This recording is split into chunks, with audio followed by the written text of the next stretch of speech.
Indeed, friends, it's actually a fact. You look at the world around, we've come to realize that it's a sine qua non situation. I mean, it's an indispensable situation right now. I mean, we just cannot do without electronics. We just cannot do without electronics and information technology. In this context, that I'd like to, at the outset,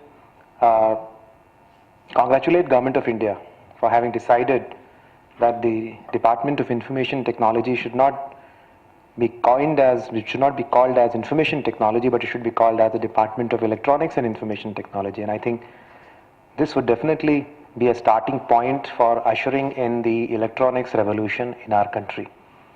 And I'm sure that many of the state governments would also be following suit. For your information, I'd like to inform that electronics as a subject was earlier handled by the Industries Department in our state.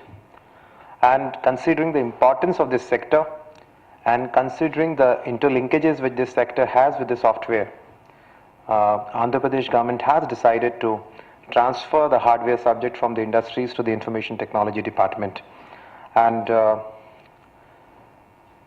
on behalf of the government of Andhra Pradesh and on my personal behalf, on behalf of the Honorable Minister who was supposed to join and be the chief guest for this function today, but because of exigencies beyond his control, he has conveyed his apologies and in fact has personally asked me to do the honors for him as well.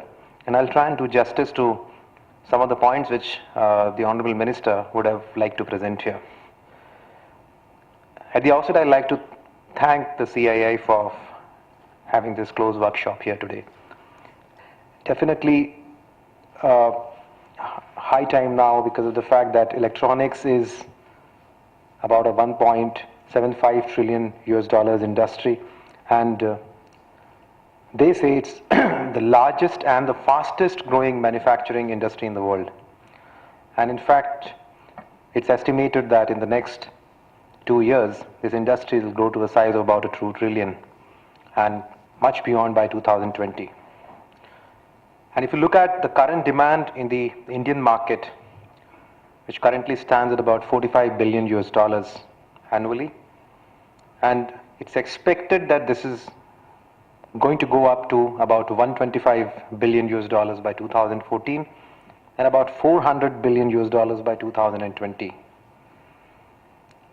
In fact, I read somewhere, and possibly this might be true, that electronics might surpass our biggest import, which currently is the petroleum, oil and lubricants, the POL, by 2020, considering the size of the economy and considering the rate at which our economy is growing and considering the demand which the electronics industry is going to have in the coming years and considering the size of our domestic industry. And that's where I think it's going to hit us. And that's where I think it offers a huge opportunity, at the same time a challenge for all the captains of the industries who have come over here to realize this potential and go up the value chain, because otherwise it will become absolutely unsustainable for an economy like ours to continuously depend on the imports of the electronic hardware which it currently has. The domestic production currently is only about 45% of the total domestic production. That means almost half our needs are being currently met through imports. And most of these imports are coming in from countries like China, countries like Taiwan, Korea. So it also gives us a kind of it holds an importance in terms of the strategic nature of the imports that we have from some of these nations.